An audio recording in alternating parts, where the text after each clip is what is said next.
Okay, let's get to the next Big Finish monthly range story. We've had a great start to this range by having a story with all three Doctors that Big Finish originally worked with, and then we followed that up with one story with the fifth Doctor, one with the sixth, and now it's time for the seventh Doctor, with a really good story called The Fearmonger.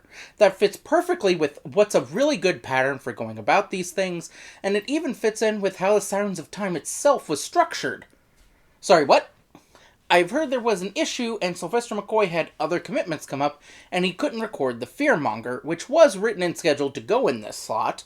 Gary Russell said he wanted to do a fifth Doctor story in this slot, given the circumstances, since they had just done a sixth Doctor story. Which is absolutely the right call. At this point, doing two sixth Doctor stories back to back wouldn't have been a good idea. This was also at a point before Big Finish had fully turned around the sixth Doctor's reputation, at which time the reputation was closest to, hey, he's the guy with the weird costume who got the show cancelled once. So I would say doing two sixth Doctor stories at this point in time wouldn't have been a good idea. The story that came out of this circumstance was The Land of the Dead. I do not own this one on CD, unfortunately. It was written by Stephen Cole, directed by Gary Russell, with cover art by Perry Godbold. Stephen Cole was chosen to write this because he was the executive producer for BBC Worldwide, so he would have nothing slowing him down since he had just 7 days to write this script. And since he was the one who would be asking for content changes, if he's the one writing it, no content changes would be needed. Honestly, I'm amazed this is as good as it is, given the 7-day time limit he had. I just realized in all my switching of stuff, I forgot to get rid of this. Bye. We'll see you next time. This story also features Nyssa making her Big Finish debut, and what would become a norm for a long time with the Fifth Doctor audios, featuring a smaller Fifth Doctor team with just the Doctor and Nyssa traveling together, taking place in between when Tegan left and returned to the TARDIS at the end of Season 19 and beginning of Season 20, which actually never got a television story. I have to say, this is a really nice pairing. They work well together, and one of my criticisms of the Fifth Doctor during this time is that the team was just too big at times, so there wasn't always room for supporting characters, or it just generally felt crowded. So this team works really well for me. Part of me does wish that they would do a story set in this time period nowadays, but I get why they don't. This story also takes place in Alaska and involves interactions between white people and an Inuit group that the story calls the Koyakem. This is based on information Stephen Cole got very quickly on Alaskan Inuit populations from a coworker at BBC Worldwide. Now, I was curious if this was a real Inuit group or one made up for the story, so I did some research, and based on my admittedly limited research, it appears that not all of the info here is 100% correct. The book, The New Audio Adventures, spells the group as Koyakem, and the audio pronounces it Koyakem. But from what I can tell, it's actually spelled Koyakun, and is pronounced Koyakun, not Koyakem. I would say that this was just a spelling or pronunciation mistake, but then I was checking on other pieces of information, like Adlavum, which is a thing mentioned throughout the story, which is a translation of Land of the Dead, which was the original title. But then I checked, and I found 2 different websites, and it's actually spelled Adlavun, instead of Adlavum. I also don't know if that's actually pronounced correctly. The only pronunciation guide I could find was in Vietnamese, for some reason. I don't understand why that is, but I do understand why mistakes happened.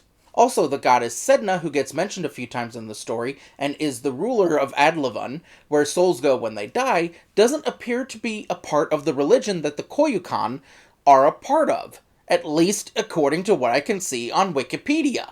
According to that, their religions are Christianity and animism, which is the belief that all objects, creatures, and places have a distinct spiritual essence.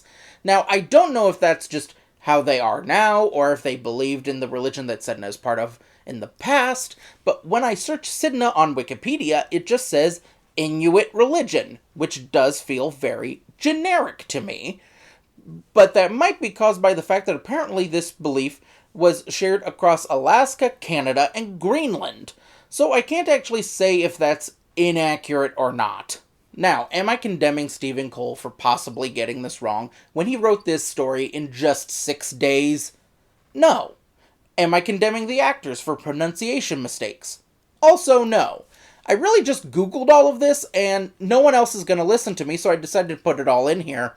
Sort of like how when Robert Shearman realized he got a detail about the type of car wrong with the Chimes of Midnight, when he wrote the novelization, he fixed it! Now, let's move on to the cover, which isn't great. The crop lines are very bad. Also, the skull doesn't fit any of the skeletons in the story. Yes, there are skeletons in this one. We'll talk about it more later. But for now, I just want to talk about how they got an alien skull on the cover, which should have just been a dinosaur skull. They chose an image of the skull of John Merrick, also known as the Elephant Man, which was slightly tweaked to be more alien and unusual. Just why? Okay, I normally don't do this kind of thing, but let's take a brief look at some fan covers just for fun.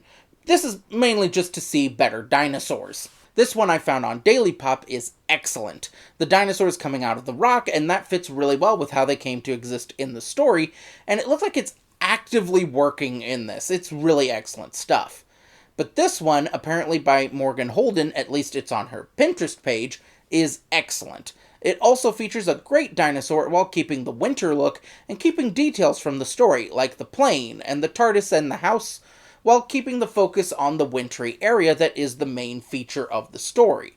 This is part of the difference that can come with 20 plus years of art innovation that is available to people. Boy, do I hope none of these turn out to be AI, because I would look dumb. But I think I'm fine. I distinctly remember seeing the Slate one much before AI became a thing. Alright, with all of that out of the way, let's get to the story itself. It starts with a very classic era way of opening by having the Doctor and Nyssa in the TARDIS, and then those scenes are paralleled with people at the house they go to later that will be the main setting for the story, where those characters at the house get character introductions without the Doctor and Nyssa being there.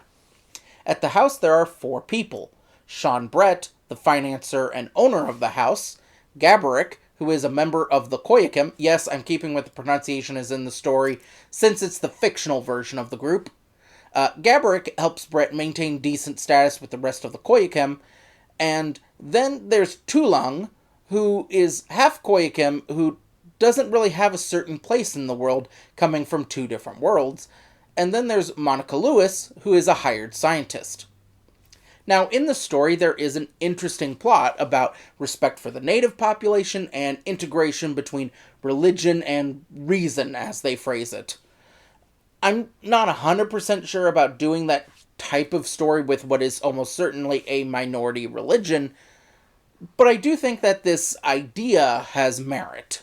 Tulang being pulled in both directions as part of the story goes on is interesting.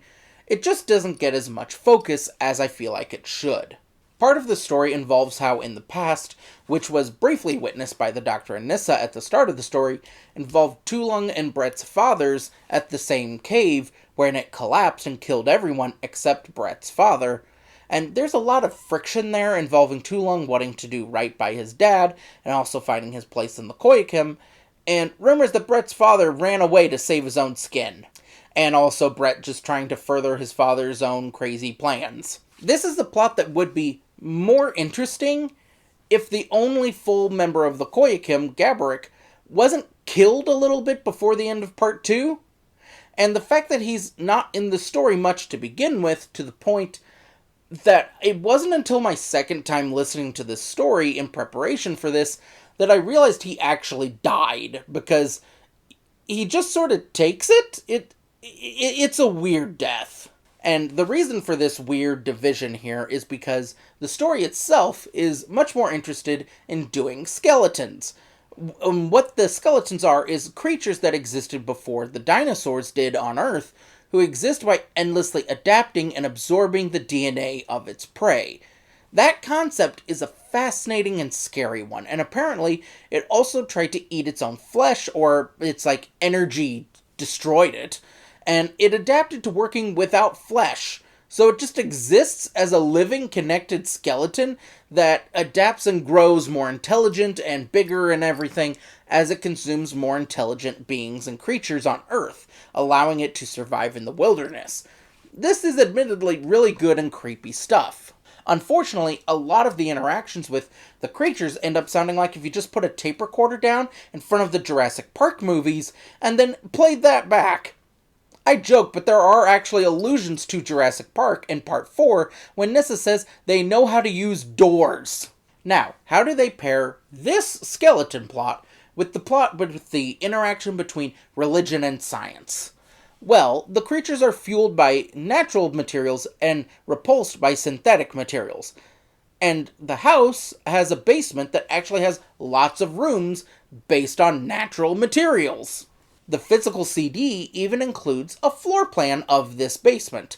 And after finding the art on eBay, it appears to be about what you would expect for a last-second thing done by someone who doesn't actually know interior design that well, which is, it's a really cool thing to have, but it's not really great. Mostly I'm just glad I found this image. But overall, I don't feel like these two ideas mesh super well together. It feels like there's just a story about interactions between the native people and, oh wait, there's a dinosaur! Have fun! Now, with all the stuff about the Inuit culture being covered by 3 members of the supporting characters, that just leaves us with Monica Lewis, the hired scientist, who really just doesn't seem to fit in with that plot, or any plot, really. And she stands out, and at first I both loved and disliked her for this. She's a fun character, and her interactions with the Doctor, especially in Part 4, where she just starts listing off how she's finding out she reacts in a crisis, is very fun, especially. Where at a certain point she just gets calm and sarcastic, then she stops being able to listen to the Doctor, to which the Doctor asks if deafness follows sarcasm. To which she says, "What?" To which he says, "Obviously." She is fun, but what is her purpose in the story? She doesn't seem to fit, but when you read that director Gary Russell saw her as a substitute Tegan, it all makes sense. Stephen Cole denied that he did this, and Gary Russell at the time of the book's writing didn't think he did it consciously, but I will say she does fit the mold of Tegan really well, and when you listen to the story with that in mind, it makes a lot more sense. And again, she is a lot of fun regardless. She just doesn't fit into the story plot at all. There is a big fundamental problem with the story, and that is, I don't feel like we are actually listening to the story here. It's all talk about something that happened long ago that the Doctor and Nyssa briefly witnessed, and all of the supporting characters care about, which makes me ask, why not hear that story? This feels like this is what would happen if you followed the events of a Doctor Who story, and it was just people fighting about what actually happened in the Doctor Who story. Before we wrap up, though, I do just want to talk about something that I read about, that I don't have a good spot to put in the review here, that I need to talk about this. In Part 1, there was a bit written in where Brett is serving everyone dinner, and apparently in the original script, he asked Nyssa if she had eaten beaver before. This was quickly spotted by another worker at the BBC, and it was changed to sea otter, because the important thing the writer was trying to do was show something that was insulting to the Koyakem, but he apparently didn't realize the modern social implications. Now, everything I have been talking about with religion and reason, and an individual of 2 communities' place in the world, and the dinosaur skeletons that come to life and absorb your DNA, you would think this is an interesting story, but the reality is, lots of these ideas are underdeveloped, and it really reeks of the problems that come from writing a story in a week. But ultimately, the story is really boring. I feel like I have made this sound more interesting than it is, but I don't think that if I was making this video, I would have caught everything that happens here. The story just isn't as engaging as it should be, and the bits that should obviously be engaging, like dinosaur skeletons attacking people, just don't work super well on audio. There's only so much you can verbally describe of what you're seeing before you go, I'd rather just see skeletons. And I love the ideas this story is playing with, but sadly, I really just don't have much desire to return to this story. It was written by Stephen Cole, directed by Gary Russell, with cover art by Perry Goldbold. Godbold. It was written by Stephen Cole, directed by Gary Russell, with cover art by Perry Goldbold. Godbold. Directed by Gary Russell, with art by Perry Godbold. Okay, I did say it right.